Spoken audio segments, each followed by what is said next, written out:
ሄንድሪክ ለማር ምን አለ? sometimes you gotta pop out and show niggas። ይህ ማለት ማይክል ጃክሰን ችግር ነበረበት ማለት ነው። ችግሩ የሚጀምረው ግን በዚህ ሰውዬ ነው። ጆ ጃክሰን ይባላል። የማይክልን ጨምሮ የሌሎች 10 ልጆች አባት ነው። ጆ ጃክሰን በድሮ ህይወቱ ክሬን ኦፐሬተር እና ቦክሰር ነበር። ችግሩ የሚጀምረውም እዚህ ጋር ነው። ልብ ብላችሁ አድምጡ። በዛው እያላችሁ ዩቲዩብ ከፍቻለሁ፣ ሰብስክራይብ አድርጉ፣ ፎሎውም እንዳይረሳ።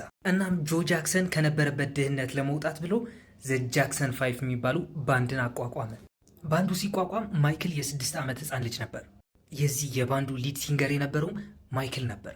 እናም በዘ ጃክሰን 5 የተደመመ የሪከርድ ሌበል ነበር፣ ሞታውን ሪከርድስ የሚባል። ሪከርድ ሌበሉም ቤሪ ጎርዲ የሚባል ሙዚቃ አቀናባሪ ነበረው። ቤሪ ጎርዲ ማን እንደሆነ የማታውቁ ሰዎች ለእንደነ ስቲቪ ወንደር የመሳሰሉ ታዋቂ አርቲስቶች በነበራቸው ችሎታ ቀርጾ ወደ ሚዲያ እንዲወጡ ያደረገ ፕሮዲሰር ነበር። ከቤሪ ጎርዲ ጋር የተፈራረሙበት ጊዜ በ1968 በፈረንጆች አቆጣጠር ነበር። እናም የቤሪ ጎርዲ የፕሮዲሲንግ ችሎታና የነዚህ የጃክሰን 5 የመዝፈን ችሎታ በጣም ታዋቂ እንዲሆኑ አደረጋቸው። በዛን ጊዜ ከሰሯቸው በጣም ታዋቂ ዘፈኖች ልንገራችሁ። ኤቢሲ፣ አይ ወንት ዩ ባክ፣ አይ ዊል ቢ ዜር። እናም በእነዚህ ዘፈኖች በጣም ጎልቶ የወጣው ትንሹ ማይክል ነበር። ቅድም ችግር ያልኳችሁ ነገር ደግሞ እዚህ ጋር ነው የሚጀምረው። ዋጋ የከፈሉበትን ነገር ነው የምነግራችሁ፣ በደንብ አድምጡ። የዘ ጃክሰን 5 ማናጀር አባታቸው ጆ ጃክሰን ነበር። ከኮንሰርት፣ ቱር፣ ቲቪ ሾው አፒራንስ ይህ ሰው ነበር የሚቆጣጠረው። በልምምድ ሰዓትም ይህ ሰውዬ ካስተማራቸው ስቴፕ ውጪ ዝንፍ ካሉ በጣም አቢዩዝ ያደርጋቸው ነበር፣ ይገርፋቸው ነበር። የዚህ ሁሉ አንደኛው ገፈት ቀማሽ ደግሞ ትንሹ ማይክል ነበር። ማይክል ለዛ ነበር የተለማመድከው፣ ዳያውን ሱሪን አውልቅ። እናም የአባቱን ነገር ያማረረው ማይክል ማለት ነው በ18 ዓመቱ ዘ ጃክሰን 5 ለቆ ይወጣል። እናም ማይክል ጥሏቸው ከወጣ በኋላ ዘ ጃክሰን 5 ስማቸውን ቀይረው ዘ ጃክሰንስ ይሆናሉ። ከሞታውን ሪከርድስ ለበል በመልቀቅ ወደ ኢፒክ ሪከርድስ ለበልም ይፈርማሉ። ማይክል በወሰነው ውሳኔ ምንም ፍራቻ አላደረበትም ነበር፣ ምክንያቱም በታለንቱ ይተማመናል። የዛን ጊዜ ነበረ ማይክል ከዚህ ሰውዬ ጋር የተዋወቀው። ኩዊንሲ ጆንስ ይባላል። በጣም ሌጀንደሪ የታወቀ የሙዚቃ ፕሮዲሰር ነው።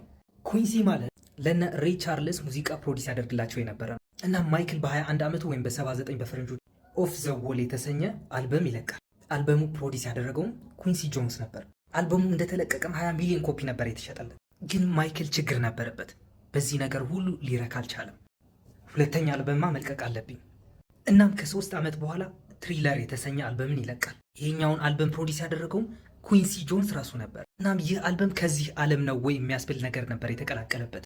ክሊፕ አሰራሩ ከዚህ በፊት ታይቶ የማይታወቅ ነበር። ለምሳሌ ትሪለር የሚለው ዘፈን ነው። እናም ከዚህ አልበም ውስጥ በጣም የታወቁለት ዘፈኖች ነው። ለምሳሌ እውነተኛ ታሪክ ላይ የተመሰረተ ቢሊ ጂን ብሎ የለቀቀው ዘፈን ነበር። ይህ ትሪለር የተሰኘው አልበሙ ከመስራቱ በፊት የማይክል ሴት አድናቂ ደብዳቤ ትልክለታለች። ደብዳቤውም የልጅ አባት አንተነህ የሚል ነበር። ማይክልን በዚህ ነገር አልተረበሸም፣ ምንም አልመሰለውም። ስራውን ይቀጥላል። ለሁለተኛ ጊዜም ከዚህ ሴት ድጋሜ ደብዳቤ ይላክለታል፣ አያይዛ ማለት ነው። ግራ የገባው ማይክል ደብዳቤው ሲያነበው አባትነትህ ካላመንክ ራስህን አድርግ የሚል ነበር። ማይክልም ከዛ ተነሳስቶ ነበረ ይህንን ታሪክ ወደ ዘፈን ለምን አልቀይረውም ብሎ ቢሊ ጂን የሚል ዘፈን የሰራው። ብቻ እንደዛ ሆኖ ይህ አልበም ትሪለር ማለት ነው 66 ሚሊዮን ኮፒስ በ65 ሳምንታት ውስጥ ነበር የተሸጠለት። ይህ ማለት በአንድ ሳምንት ውስጥ 1 ሚሊዮን ኮፒ ተሽጦለታል ማለት ነው። ግን ማይክል ችግር ነበረበት። ከደረሰበት ከፍታ ላይ መውረድ አልፈለገም ነበር፣ ምክንያቱም እያገኘ ነበር። እና ማይክል የሆነ ቀን ላይ ከዚህ ሰው ጋር ይገናኛል። ፖል መካርትኒ ይባላል። ፖል መካርትኒ ማለት ማን እንደሆነ የማታውቁ ሰዎች የዘ ቢትልስ ፍሮንትማን ነበር። እናም ፖል ከማይክል ጋር ተገናኝተው ሲያወሩ ፖል ለማይክል ምን ይለዋል? ብር መስራት ከፈለግ ከሙዚቀኛነት በዘለለ የሙዚቃ አሳታሚ መሆን አለበት። ፖል የተናገረውን ነገር የማይክል ጭንቅላት ክሊክ አደረገ። ይህ ነገር ሲያወሩ ማይክል ወደ ፖል ቤት ሂዶ ነበር። እና ማይክል ከፖል ከተገናኙ ከ4 ዓመት በኋላ ማለትም በ85 በፈረንጆች አቆጣጠር ሶኒ ወይም ኤቲቪ የተባለ የሙዚቃ አሳታሚ ድርጅት ካታሎጉን ለመሸጥ ጨረታ ያወጣል። ካታሎግ ምንድን ነው ለምትሉ ሰዎች ላስረዳችሁ። ለምሳሌ ኢትዮጵያ ውስጥ ያሉ የሙዚቃ አሳታሚ ድርጅቶች ለነ ሆፕ ኢንተርቴንመንት እና ሆም ሪከርድስ የመሳሰሉትን ማለት ነው ለሽያጭ ቢቀርቡና ኦውን የሚያደርጓቸው እንዳለ ሙዚቃዎች፣ የሙዚቃ ክሊፖች ማለት ነው በሽያጭ መልክ የሙዚቃዎቹን መብቶች ለአዲሱ ገዢ ማስረከብ ማለት ነው ይጋራ። እናም ሶኒ ኤቲቪ ለሽያጭ በቀረበበት ሰዓትም ጨረታው ሲወጣ ማለት ነው 252 የሚያክሉ ዘፈኖች የዘ ቢትልስ ማለት ነው ሶኒ ወይም ኤቲቪ ነበር ኦውን የሚያደርጋቸው። እናም ለሽያጭ የቀረበው ካታሎግም 4000 ዘፈኖች በውስጥ ነበሩበት፣ 252 የዘ ቢትልስ ዘፈኖችም ጨምሮ። እናም ጨረታው ማን ቢያሸንፍ ጥሩ ነው? ማይክል ነበር። በ47.5 ሚሊዮን የአሜሪካን ዶላር ካታሎጉን ገዛው ማለት ነው። የዛን ጊዜ ፖል ያዙን ልቀቁኝ አለ። የሙዚቃ ካታሎግ እንዲገዛ የነገረው ፖል ነበር። ግን ፖልን በማሸነፍ ማይክል ካታሎጉን ገዛ። እናም ከጊዜ በኋላ ማይክል ለፖል ይደውልለታል። ፖልም ስልኩን አያነሳ። ማይክል ምንም ላረጋ አልችልም፣ ይሄ ቢዝነስ ነው ይለዋል። እናም ሶኒ ከገዛ በኋላ ነበረ ማይክል በሀብት ላይ ሀብት በዝና ላይ ዝና መጨመር የጀመረው። ብቻ ስለ ማይክል አልጨረስኩም፣ ፓርትቱ ሰራለታለሁ። ላይክ እና ሼርም እንዳይረሳ። ማይክል ቆዳውን አስገልብጦ ነው እንደዚህ የቀላው ብላችሁ የምታስቡ ሰዎች ችግር አለባችሁ። ፕላስ ምልክቷንም ሳትጫኑ ቪዲዮዬን የምታዩ ሰዎች ችግር አለባችሁ። ስለ ቆዳው ከመናገሬ በፊት ግን ስለ ማይክል የሆነ ነገር ልንገራችሁ። ማይክል እና ኤሚኔም በ2004 ቢፍ ውስጥ ነበሩ። ምን? አዎ ቢፍ ውስጥ ነበሩ።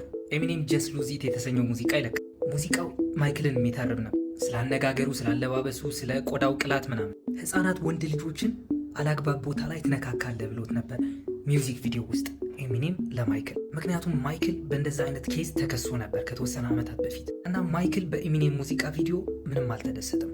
እና ማይክል እንዴ ኤሚኔም ምን እያልክ ነው? ነው ማይክል በጣም ሶፍት ነበር።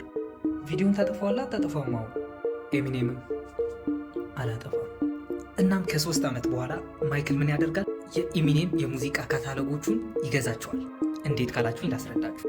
በ2007 ሶኒ ወይም ኤቲቪ የሙዚቃ አሳታሚ ድርጅት ሌላ ፌመስ ሚውዚክ የተባለ የሙዚቃ አሳታሚ ድርጅት ይገዛል። የኤሚኔም እንዳለ ሙዚቃዎች በዛን ሰዓት ተለቀው የነበሩት አንደር ፌመስ ሚውዚክ ሪከርዲንግ ሌበል ነበር። ይህ ማለት የተወሰነ ስቴኩ ኤቲቪ ወይም ሶኒ ነበር ኦን የሚያደርጋቸው የኤሚኔም ሙዚቃዎች። ሶኒ ወይም ኤቲቪ የሙዚቃ አሳታሚ ድርጅት ደግሞ ኦን የሚደረገው በማይክል ነበር። ሶኒ ፌመስ ሚውዚክን ሲገዛው በ370 ሚሊዮን የአሜሪካን ዶላር ነበር። ግን ከጊዜ በኋላ በ2016 ያ ማይክል ኦን የሚያደርገው የነበረውን ስቴክ ተሽጧል በ750 ሚሊዮን ዶላር። እናም ይህ ሁሉ ነገር ምን አይነት ኮንክሉዥን ላይ ያደርሰናል?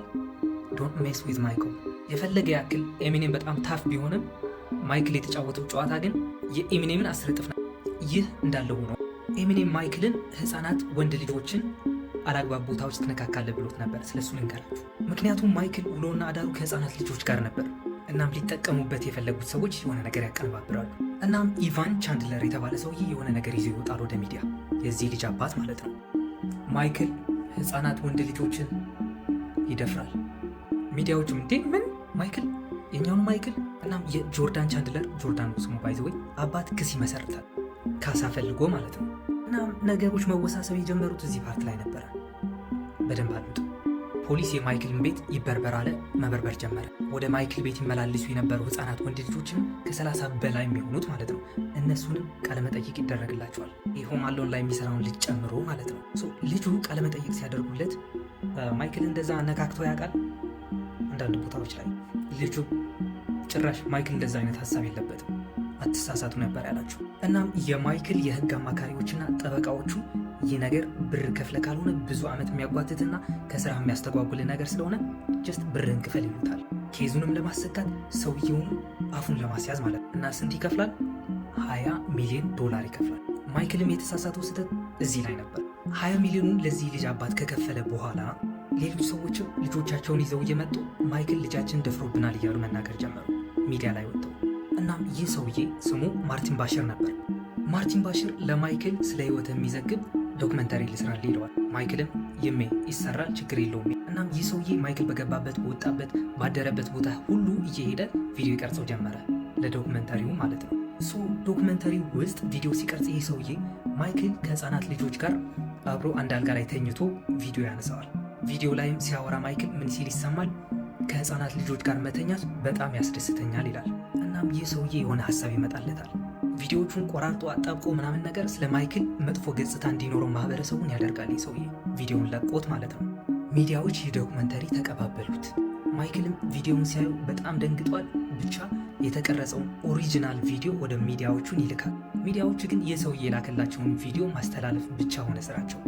ምክንያቱም የጋዜጣ ህትመት አለ፣ የመጽሔት ህትመት፣ እነሱንም ማስኬድ ስለሚያስፈልጉ ማለት ነው። ከዛ በኋላ ነበረ የዚህ ልጅ ቤተሰብ ማይክል ላይ ክስ የመሰረቱ።